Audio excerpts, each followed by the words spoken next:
Bonjour, j'ai mis le chrono en route pour faire des séquences beaucoup plus régulières parce que des fois je déborde et certaines personnes me disent que c'est un peu long.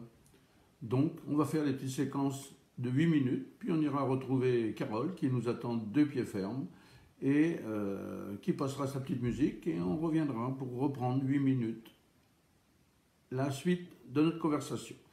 Donc je vous avais laissé il y a 2 jours, samedi, voilà, après avoir longuement parlé de la cuisson à la plancha.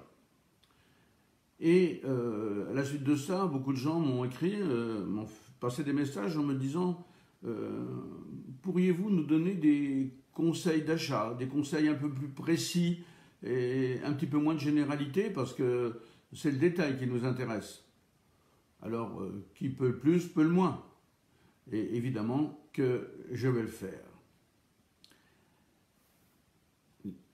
D'abord, ce qui est important, c'est lorsqu'on veut faire son choix sur le marché ou chez son boucher, il faut savoir la viande que l'on va acheter. Et comment le boucher, lui, l'appelle. Quelles sont les dénominations traditionnelles et les dénominations simplifiées des morceaux de viande. Aussi bien chez le boucher qu'en libre service. Alors, lorsqu'on arrive, des fois on sait ce qu'on veut, mais des fois on ne sait pas ce qu'on veut.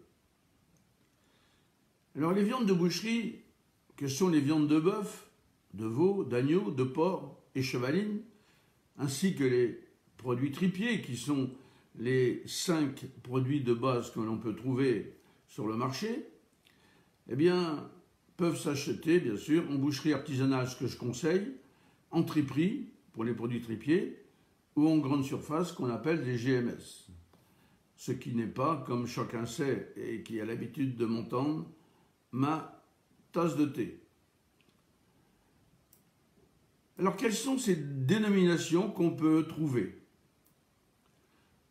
Sur l'étal de votre boucher ou au rayon du libre-service, les morceaux de viande, de bœuf, de veau, d'agneau, portent des appellations très précises et souvent imposées par la loi.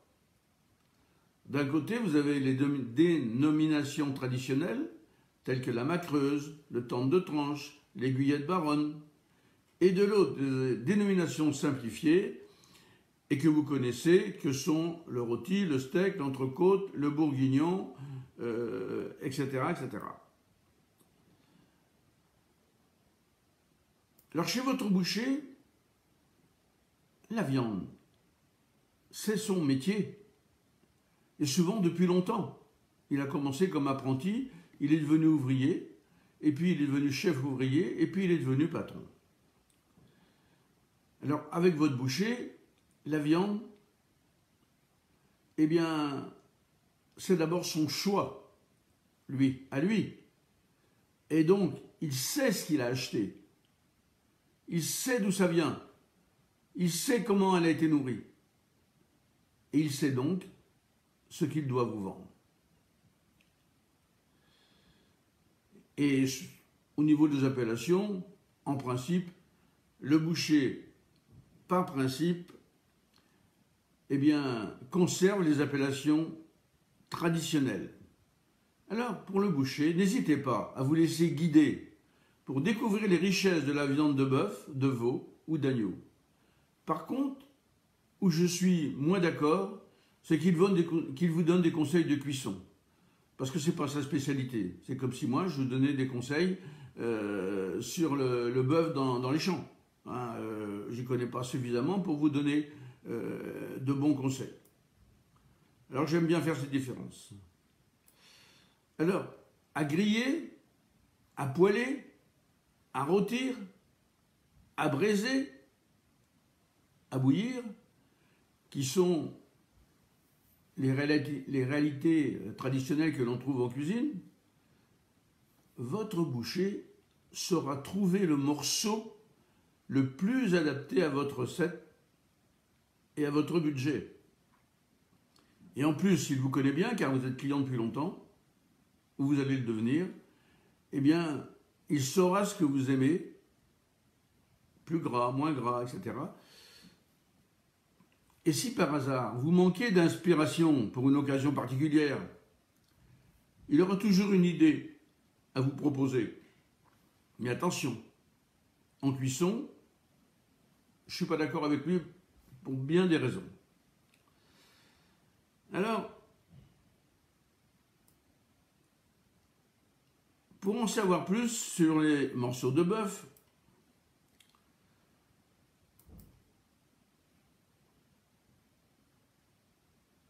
eh bien, sachez que le bœuf a de nombreux morceaux à son répertoire. Je vais essayer de vous donner un maximum d'informations sur les morceaux de bœuf pour savoir comment les acheter au mieux, comment les conserver et comment les cuire. Votre choix se portera sur tel ou tel morceau en fonction de la recette que vous souhaitez préparer. N'hésitez pas à demander conseil à votre boucher. Il saura vous recommander le morceau qui vous conviendra.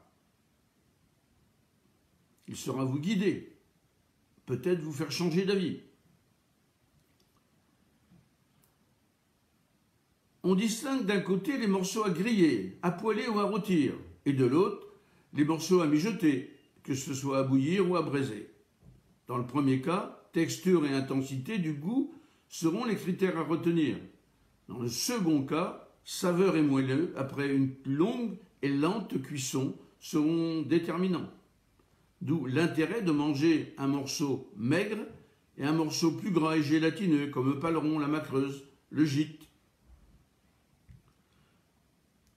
C'est ainsi que pour les grillades.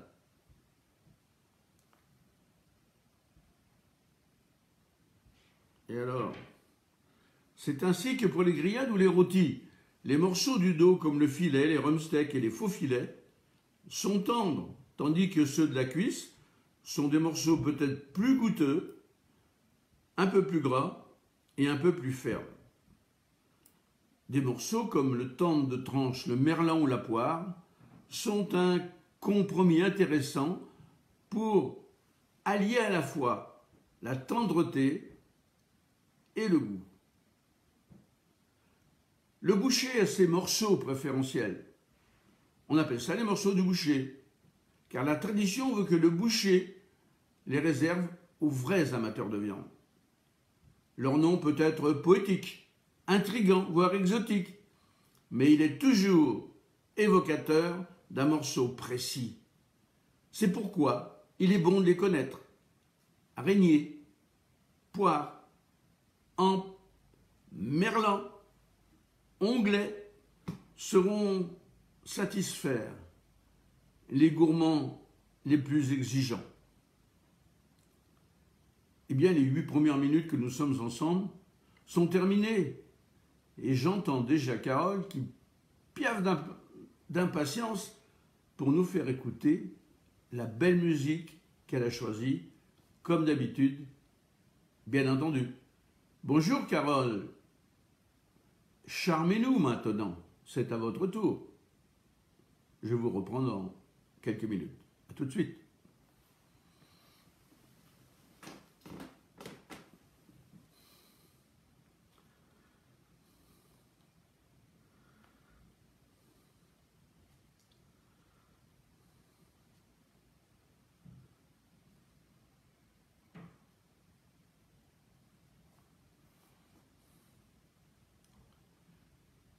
Eh bien, me voici de retour. Quel talent cette Carole! Sa musique, je la repasse en boucle en permanence quand je travaille, parce qu'elle me trouve des choses, je ne sais pas où elle les prend. Elle m'a mis l'autre jour des musiques de Gardel, l'Argentin, des musiques la Tahuelta Yupanqui. Tout ça, c'est exceptionnel.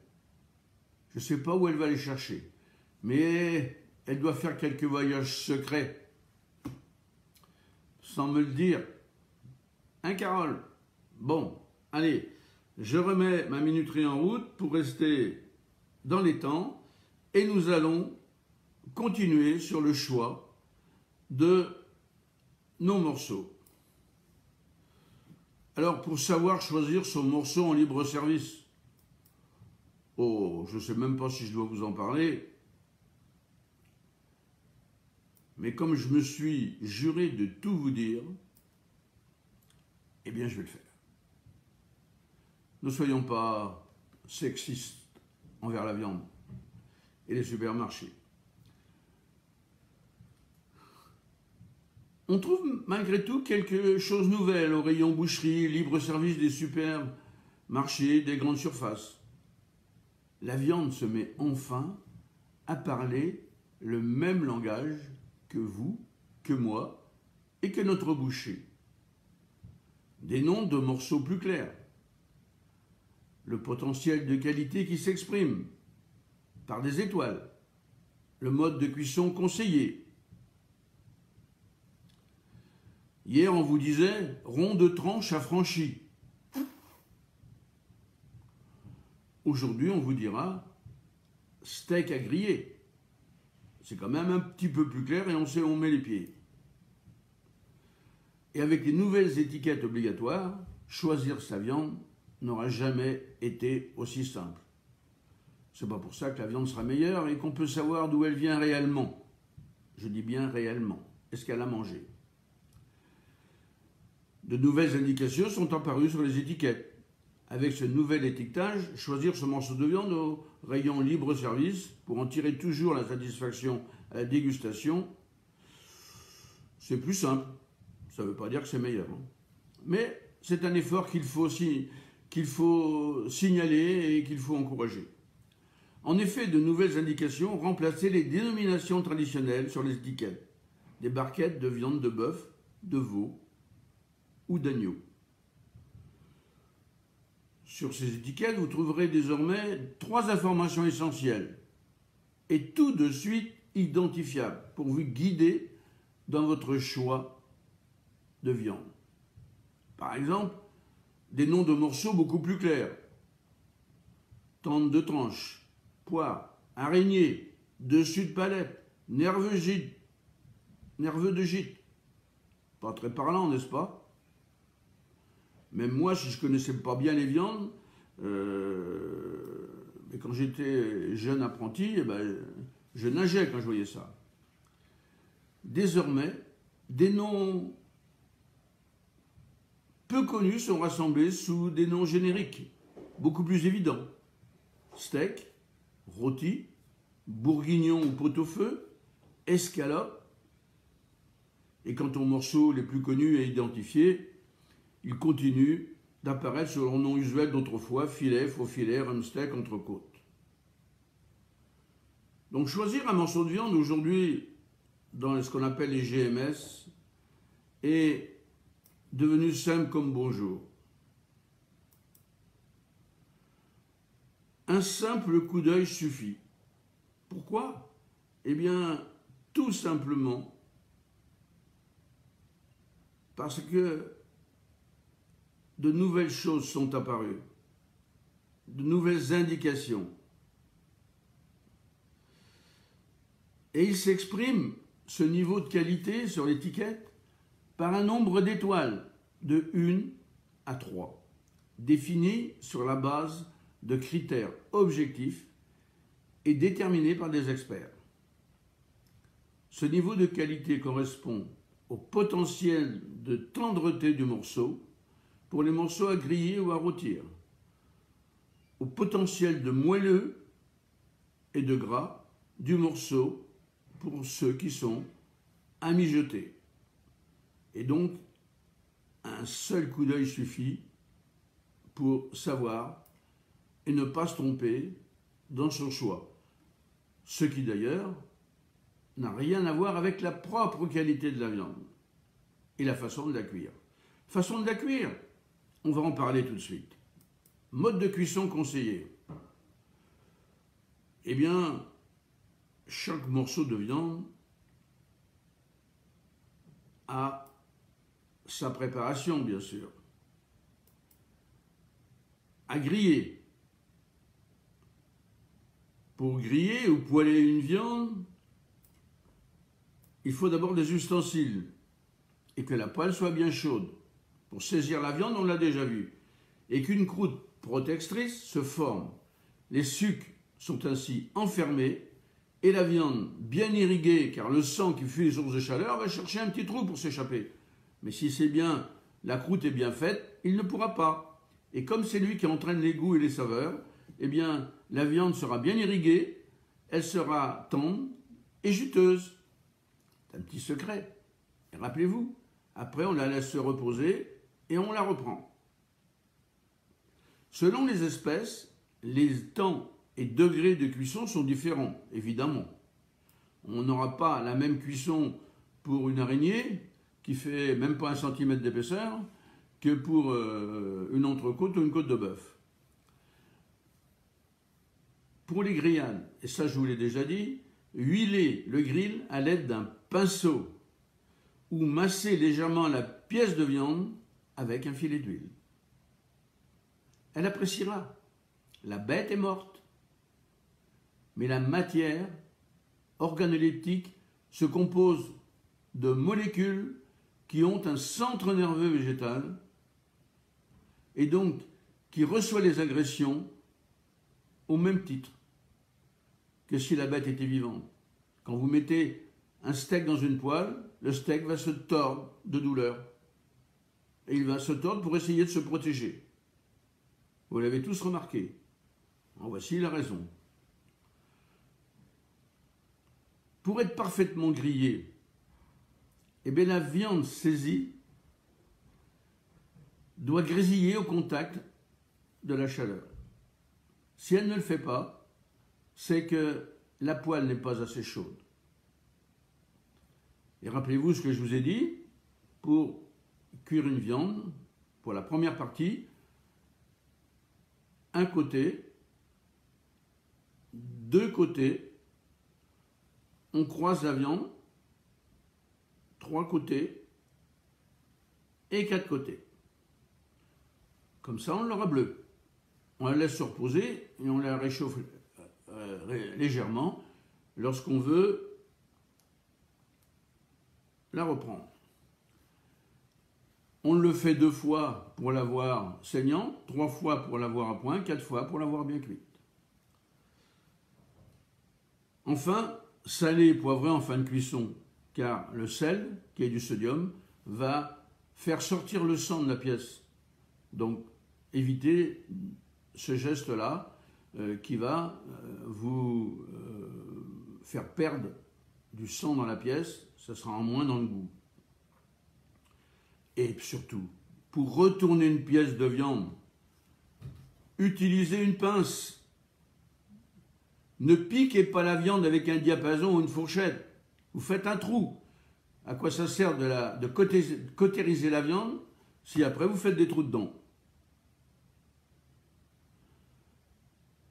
Piquer une viande, c'est lui faire perdre ses sucres et nuit énormément à sa tendreté. Eh bien vous, ma tendre Carole, qui m'attendez, 8 minutes se sont encore écoulées. Eh oui! Eh bien, enchantez-nous de vos musiques langoureuses, belles, élégantes, que chacun adore. À tout de suite.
Eh bien, merci Carole. Une fois encore, c'était superbe. Je me régale. Et comme il est de bonne heure, il est 6h54, eh bien, une belle musique comme ça met en forme pour la journée. Surtout que ce matin, j'ai un torticolis, je ne vous dis pas. Mais on tient le coup. Certes, je n'ai plus 20 ans. Si, je les ai encore. Dans la cabosse, dans la cabessa. Malheureusement, mes chevilles et mes genoux vous diraient le contraire. Alors, de temps en temps, comme ça, c'est un torticolis, c'est un tour de rein, c'est... voilà. Bien. Si nous parlions de quelque chose que vous connaissez moins, que certains n'aiment pas, mais que beaucoup adorent. Et je vais vous donner quelques conseils et quelques astuces pour cuisiner les produits tripiers. Alors je vous rappelle que vous avez la première catégorie, les viandes à griller, la catégorie numéro 2, les viandes à bouillir, la catégorie numéro 3, les viandes à braiser, et la catégorie numéro 4, qu'on appelle les produits tripiers. Alors les produits tripiers, ils sont nombreux et très différents les uns des autres. Et ils offrent un énorme potentiel, un énorme éventail de possibilités culinaires. Ils sont parfois méconnus. Ils entrent cependant dans une multitude de plats délicieux, du plus simple au plus raffiné. Et ne venez pas me dire que les produits tripiers sont gras, car je vais avoir la banane jusque-là. En effet, les produits tripiers sont à 16 et 18% de matière grasse. Comme le filet. L'entrecôte est à 22-24, selon comment elle est persillée. Alors, et je ne vous parle pas, après toutes les viandes à braiser ou à bouillir sont entre 25 et 30%. Alors qu'on me fasse pas rire avec le côté gras des produits tripiers. Au contraire, si vous voulez manger des viandes maigres, prenez des produits tripiers ou des abats. Leur taille, leur texture, leur saveur dépendent de l'espèce d'où ils proviennent. Les produits tripiers de veau sont très prisés pour leur finesse. Ceux du bœuf, plus volumineux, ont une texture assez dense et une saveur beaucoup plus prononcée, mais excellent.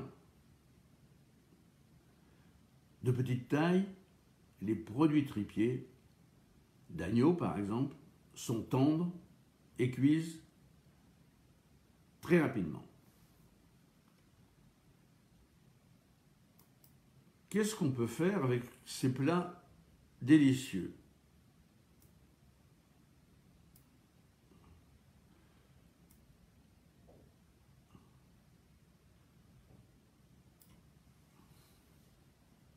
Bien sûr, Julien Fouin et Blandine Boyer ont écrit un livre. Mais c'est bon. Et oui, c'est vrai qu'une tête de veau, quand on la voit, c'est pas appétissant. Une langue de veau non plus. Et pourtant, qu'est-ce que c'est bon! Il ne faut pas se fier aux apparences. Autrement dit, des aliments ont beau porter un nom peu flatteur, avoir une apparence fort étrange, ou une origine anatomique déroutante, ils n'en peuvent pas moins se révéler délicieux au goût. Mais dans les noms des humains aussi, il y a des choses et des noms qui sont assez rébarbatifs, qu'on n'ose même pas prononcer parfois. C'est la vie. Ces deux auteurs présentent d'ailleurs une série de recettes qui doivent permettre de lever les réticences éventuelles à la consommation de quelques produits injustement décriés. Par exemple, les oreilles de cochon se font oublier dans une salade à la hampe façon thaï. Pas oublier d'ailleurs que les oreilles de porc, avec la queue et les pieds, font partie d'un plat absolument extraordinaire que l'on trouve d'ailleurs au pied de cochon à Paris et qui s'appelle la Tentation de Saint-Antoine. Un monument qui a des siècles et des siècles. La langue de bœuf révèle ses saveurs dans un accommodement à la compote de fraises, au beurre de réfort, ou tout simplement des recettes très classiques. Mais elles font dans la bouche si elle est bien préparée, cette langue de bœuf, de veau, et même la langue de bœuf d'ailleurs. Mais la veau est quand même bien meilleure et beaucoup plus goûteuse. Les rognons de veau, quand on sait les préparer, quand on sait les dégraisser, ils font l'unanimité autour de la table, si on a affaire à des amateurs, et accompagné d'une moutarde violette, cuit à la goutte de sang, avec quelques petites frites fines ou une bonne purée de rate montée au beurre. Eh bien, croyez-moi que c'est vraiment excellent. Et j'ai oublié de faire démarrer mon truc. C'est pas grave. Alors, s'il en restait à convaincre, la moutarde de violette, d'ailleurs, c'est la moutarde de Brive, pour ceux qui ne le savent pas. S'il en restait à convaincre, quelques témoins de moralité confirment entre deux recettes le haut intérêt gastronomique du cœur de bœuf et des animaux d'agneau.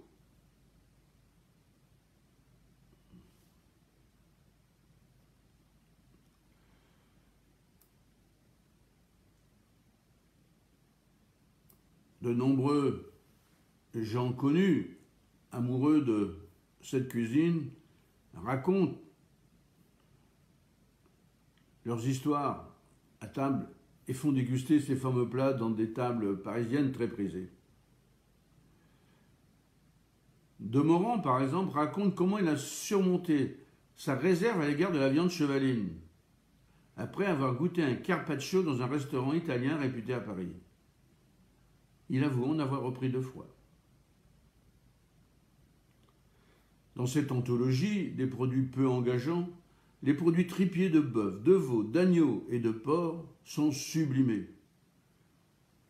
Les pieds paquets d'agneau, de Marseille. C'est un monument à Marseille. Ils sont la démonstration parfaite que manger Burke, c'est fort en goût. Alors n'hésitez pas à vous acheter le livre de Julien Foin et Blandine Boyer aux éditions du Rouergue. Burgue, c'est bon. Cuisine délicieuse de produits repoussants. 124 pages, quand même. Déjà un petit moment qu'il est sorti. Eh bien moi, ces choses-là, croyez-moi, ça me donne envie d'aller à table. Et ce qui est dommage, c'est que de plus en plus de bouchers qu'on appelait les tripiers disparaissent parce que ça ne se vend pas assez. Eh bien moi je trouve que c'est dommage. Très dommage. Alors ces produits tripiers, ils ont aussi leur couleur. Vous avez les produits rouges et les produits blancs.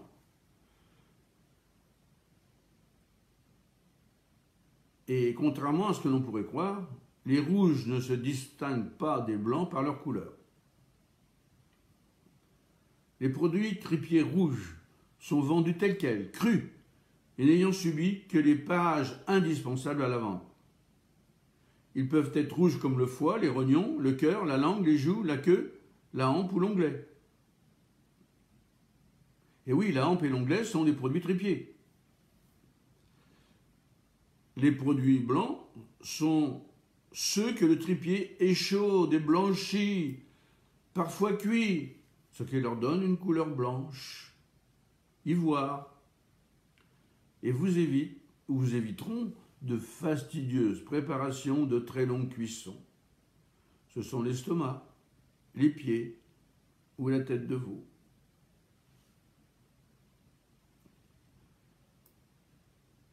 Alors, puisqu'on en est là, je vais vous donner quelques petits conseils.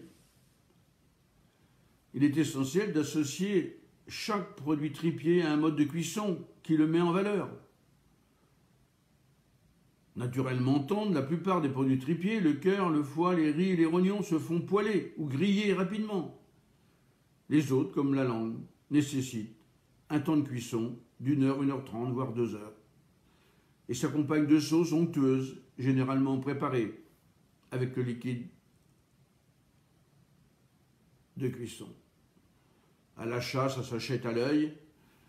Ils doivent être d'une belle couleur brillante et ferme. Ils doivent être de la plus grande fraîcheur. Et pour être consommés après l'achat, ne dépassez pas 24 heures. Voilà. Et bien les ranger dans une boîte en plastique en attendant de les utiliser. Et là, je crois que vous allez vous régaler et régaler votre petite famille qui n'attend que ça. Eh bien, encore 8 minutes de passé. Carole, vous êtes dans vos starting blocks. Eh bien, faites-nous découvrir vos dernières nouveautés.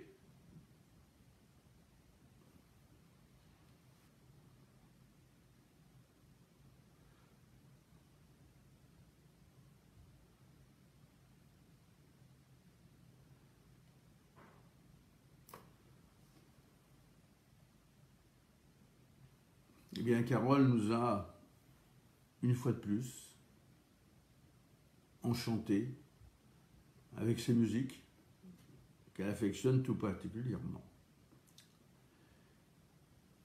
Eh bien, maintenant qu'on a acheté la viande, il faut bien la cuire. Alors, comment cuire la viande? Ben, ça dépend du morceau. Par exemple, la cuire à l'autocuiseur. Il offre de belles possibilités, nombreuses. Il peut cuire à la vapeur, dans un liquide bouilli ou mijoté. Son principal avantage, c'est de diviser par 2 ou par 3 les temps de cuisson du pot-au-feu, de la blanquette et plein d'autres recettes à bouillir ou à braiser. Une aubaine, à condition de respecter quelques règles simples d'utilisation. Par exemple, les viandes bouillies. Ce sont, en principe, les saveurs d'autrefois au goût du jour. Grand classique de la cuisine traditionnelle, les viandes cuites au bouillon présentent de multiples atouts. Ils sont savoureux, ils sont diététiques et souvent bon marché. Et ils ont aussi un don, c'est celui de pouvoir renaître les jours suivants dans de délicieuses salades. Excusez-moi, j'ai oublié de faire partir mon truc. Voilà, c'est bon. Dans de délicieuses salades ou hachis, faciles et rapides à préparer. Ou encore plus simplement, les cuissons longues peuvent être réchauffées. Et bien souvent, le fait d'avoir attendu 24 heures ou 48 heures, le goût en est bien meilleur. et on prend un grand plaisir.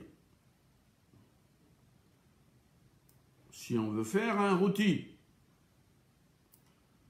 c'est facile à cuisiner, je vous ai expliqué comment faire. Mais il faut quand même respecter quelques règles essentielles. Le temps de cuisson, la température, je vous l'ai dit, l'arrosage, pour s'assurer de faire plaisir à ses convives. Et ne m'achetez jamais un rôti bardé. Vous achetez la barde à part. Un rôti bardé, votre rôti va être pesé avec la barde. La barde, ça vaut 6 francs le kilo. Le rôti, il vaut 39 € le kilo. Et, 6 € le kilo la barde. Autrement dit, vous allez payer la barde au prix du rôti. Est-ce que c'est normal? Non. Vous l'achetez non bardé et vous prenez la barde à part. Et vous la mettrez pêle-mêle comme ça, découpée sur le rôti. Vous obtiendrez le même résultat, peut-être même encore meilleur. Braiser une viande, c'est aussi des plats d'une grande tradition.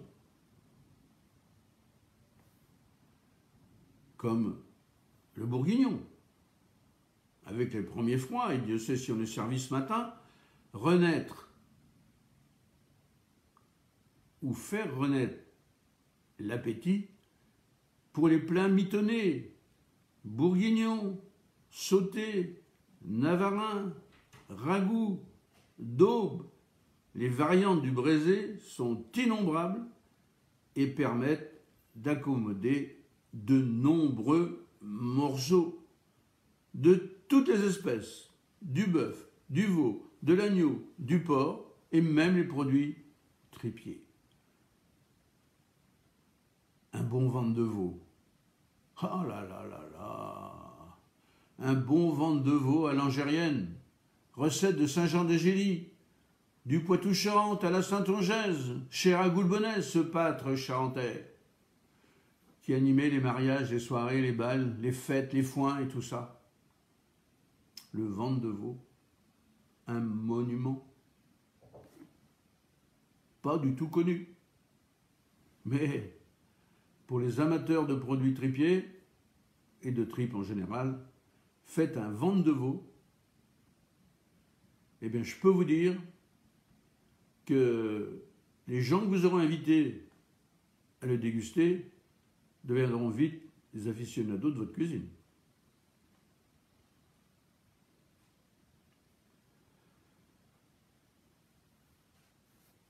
Alors, on a déjà vu pas mal de choses pour cette 4e partie, mais il ne faut pas oublier le barbecue. On a vu la plancha samedi, mais le barbecue, c'est la cuisson sans façon, simple.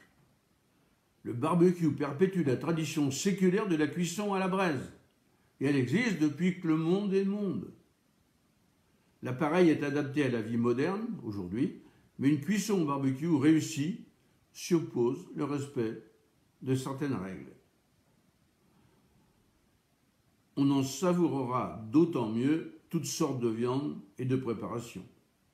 La première des règles, et il y en a plein d'autres, vous les trouverez dans nos recettes, c'est tout simplement de ne pas faire brûler la viande et que la viande ne soit pas au contact de la flamme. C'est la chaleur qui cuit, ce n'est pas la flamme. Si vous le faites, eh bien vous fabriquerez les carbones, et les carbones sont cancérigènes. J'ai le regret de vous le dire. Alors faites attention. Moi, ce que je fais sur mon barbecue pour éviter ce genre de problème, je mets un papier d'aluminium sur la grille. Je suis sûr comme ça que la flamme ne viendra pas caresser ce que je cuis. C'est gratuit. C'est le cadeau de Pierre de ce matin. Comment cuire au barbecue en respectant les règles d'hygiène. Une feuille d'aluminium dont vous entourez la grille et vous faites cuire votre viande, ou votre poisson, ou vos légumes, c'est pareil. Et une cuisson qu'on n'a pas l'habitude d'utiliser bien souvent, c'est la cuisson au wok. Le wok est un ustensile traditionnel de la cuisine chinoise, de la cuisine asiatique. Et il s'est imposé dans le paysage français grâce aux multiples possibilités que ces cuissons nous offrent. Et de ses préparations aussi. Sa base étroite, au fond, et ses bords hauts et évasés permettent de faire sauter rapidement les viandes sans que très peu de matière grasse soit nécessaire.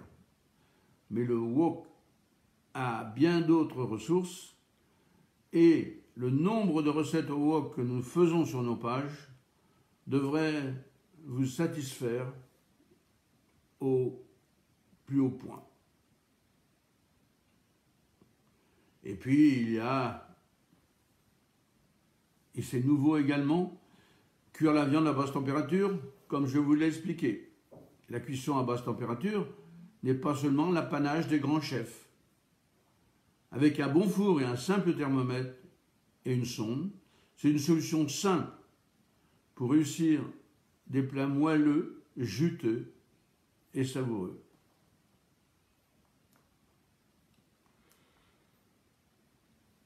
Il y a également la cuisson en friture.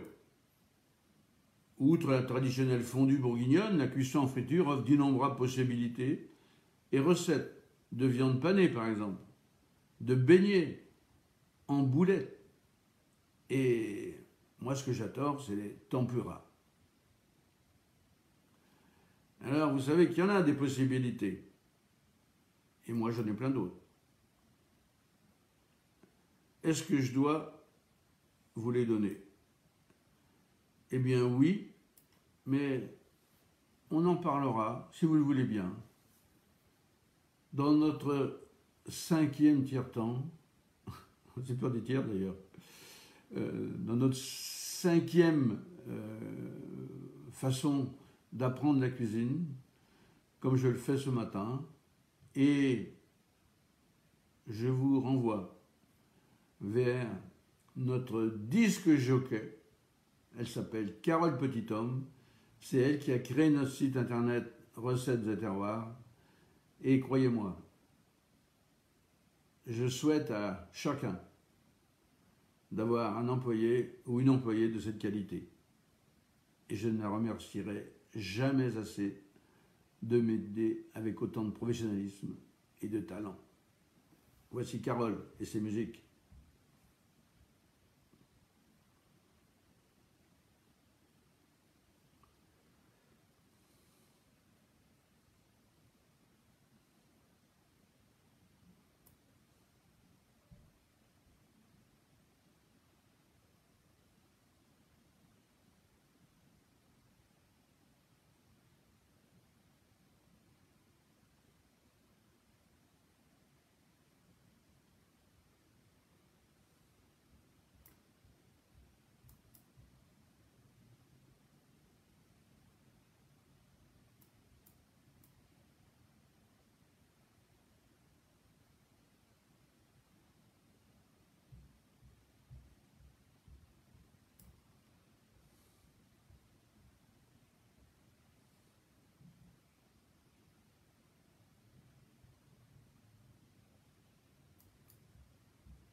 Eh bien, comme vous êtes sage et discipliné, n'est-ce pas, ma chère Arlette, je vais vous donner une petite recette sympathique. C'est un jarret de veau avec lequel nous allons faire un plat italien hyper connu, hyper bon, l'ossobuco. Alors bien sûr, l'ossobuco, c'est du jarret de veau.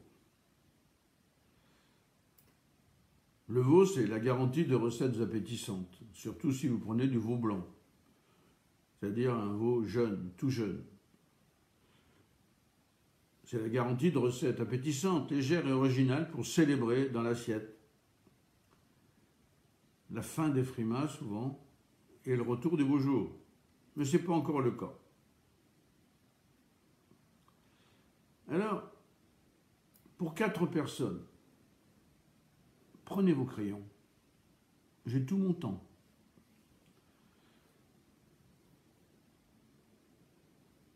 Pour 4 personnes, voici quelques infos pratiques. Le temps de préparation sera de 25 minutes. Le temps de cuisson sera de 90 minutes, 1h30. La recette est facile. Son coût, j'y mettrai 3 €. Vous savez comment je calcule. Si je mets 1 €, c'est très bon marché. 2 €, c'est un peu plus cher. 3 €, c'est abordable. 4 €, ça commence à monter. 5 €, c'est déjà des plats de première catégorie. Et après, ça monte jusqu'à 9, 10 €. Et là, c'est tout simplement parce que si je mets 10 €, ça veut dire que c'est très cher. Et grosso modo, c'est lorsqu'on fait des pibales, des civelles, de la truffe blanche, etc., les produits les plus chers du marché. Donc là, on va mettre 3 €. Vous demanderez à votre boucher de vous fournir 4 tranches de rouelle. La rouelle, c'est la partie de la cuisse, avec l'os à l'intérieur. 4 rouelles de jarret, enfin la sous-cuisse, jarret, de veau. 500 g de farine de maïs, avec lequel je ferai la polenta. 250 g de coulis de tomates. S'il est maison, c'est encore mieux. 15 centilitres de bouillon de viande grémolata. Un bouquet de persil plat. Une gousse d'ail blanc, dont on a enlevé le germe. Un citron jaune, bio. 5 cuillères à soupe pour épaissir la sauce de farine type 55. Vous avez la type 45 pour la pâtisserie, la farine 80 pour certains pains, etc. Nous, on va se contenter d'une farine classique, comme vous pouvez le trouver en supermarché, et c'est marqué dessus, type 55. Un verre de vin blanc, plutôt du bon. Du beurre doux, environ 80 g. De l'huile d'olive extra vierge, pression à froid, super, la bonne. Du sel fin de cuisine et du poivre type mignonnette ou à défaut du classique que vous mettrez par contre au moulin, donc au dernier moment vous allez le moudre pour que le poivre soit très frais.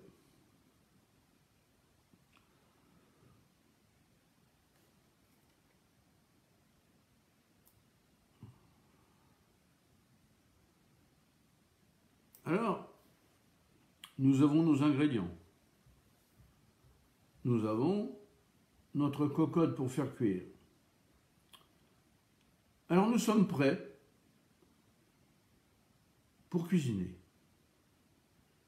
On va commencer par fariner les tranches de jarret de veau après les avoir salées et poivrées. Et on va les colorer de chaque côté dans une grande sauteuse, dans la cocotte, avec une noix de beurre mélangée à de l'huile d'olive. Voilà, toc, toc, toc, toc. OK? Et bien sûr, une fois que ça c'est fait, et bien remuer à la cuillère de bois, en buis si possible, eh bien on va rajouter le vin blanc, le bouillon et le coulis de tomate. Et là, ça devient très compliqué. Il faut être un pilote de course pour faire la suite. Je vais couvrir mon plat et je vais le laisser mijoter pendant 1h30 à feu doux, en remuant de temps en temps. Alors, si vous n'êtes pas capable de faire ça,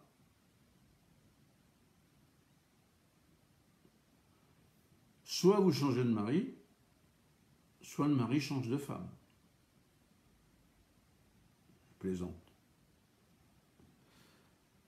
Mais pendant ce temps, il faut préparer la grémolata. Alors on va hacher le persil, la gousse d'ail, râper le zeste de citron et bien le mélanger.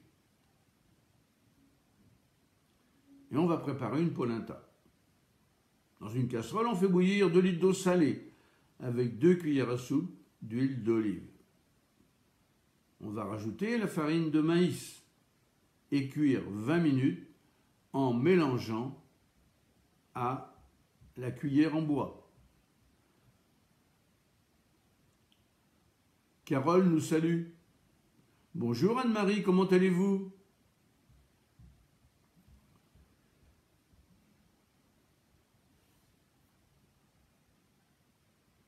Et une fois que la polenta est prête, on goûte si elle est bien assaisonnée.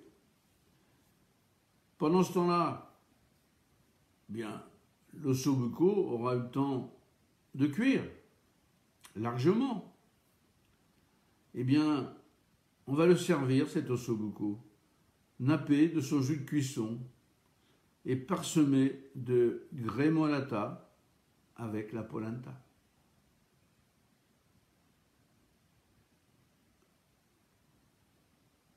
Bien reçu 5 sur 5, Carole. On sera là. Et donc, vous aurez le plaisir de déguster notre ossobuco, celui de recettes et terroirs. Il m'arrive aussi parfois d'accompagner l'ossobuco d'un risotto safrané. Le risotto au safran reste le plat phare de la cuisine milanaise. Alors pour les amateurs de jarret de veau, on peut faire un wok de veau à la purée de patates douces, légèrement aromatisé au café. On peut faire un crumble de mini-légumes farcis au haché de veau. On peut faire un sauté de veau aux champignons. Et on peut faire un rôti de veau aux pleurotes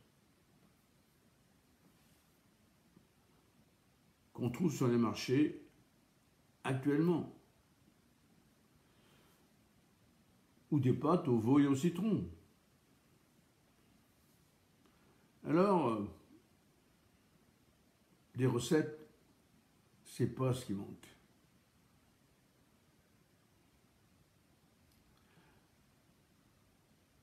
Je profite d'ailleurs de cet intermède avant de terminer.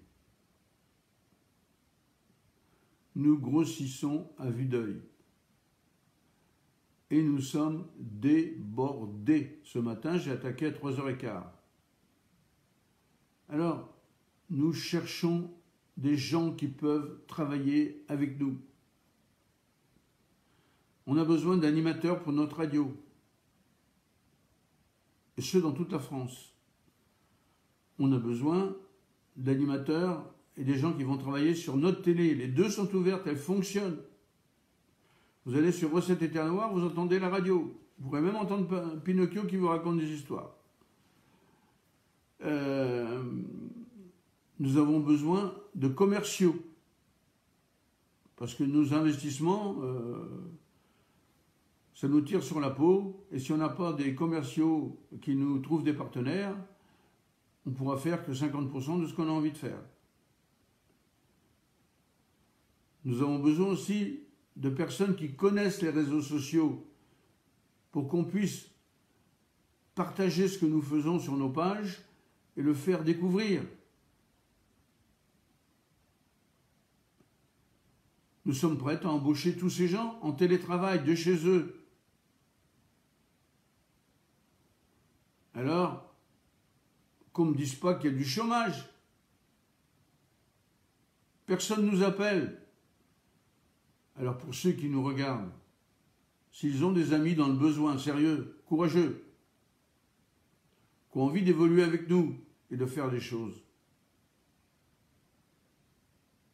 donnez-leur un petit coup de fil et parlez-leur de ce que nous faisons. C'est quand même agréable de travailler dans un monde d'Internet, d'audiovisuel, de radio. Et ça peut être pour eux d'ailleurs un pied à l'étrier pour une carrière future s'ils sont bons. Et également, nous avons une nouvelle école que nous ouvrons à Puteaux. Et demain, nous avons une réunion importante pour l'achat du local. Enfin, tout au moins, la réservation du local. Voilà.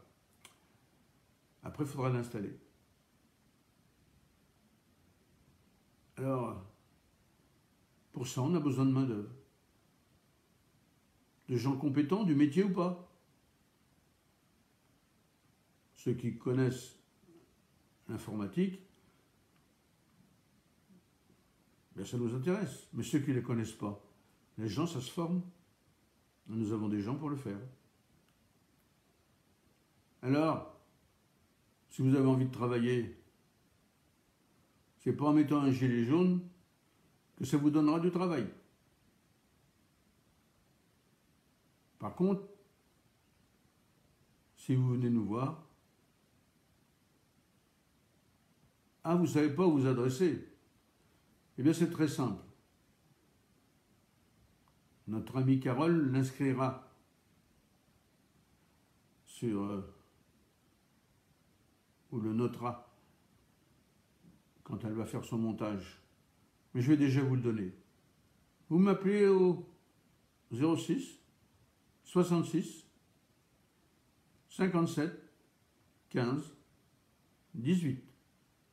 Ou vous m'envoyez un mail avec votre CV, P comme Pierre, Marcheseau, M-A-R-C-H-E-2-S-E-A-U, ça se touche, P et Marcheseau, @gmail.com. Voilà, mes amis, ce que je voulais vous dire ce matin. Et je vais désormais essayer d'être beaucoup plus régulier dans mes directs, car ma santé s'étant considérablement améliorée, je suis beaucoup plus disponible et j'ai au moins le plaisir d'être chez moi en permanence, alors qu'avant j'étais sur un lit d'hôpital. Voilà. À demain si vous le voulez bien. Et Carole, finissez en fanfare cette magnifique début de matinée. Fêtons la neige à notre façon. C'est notre chantilly à nous. Je vous embrasse et bonne journée.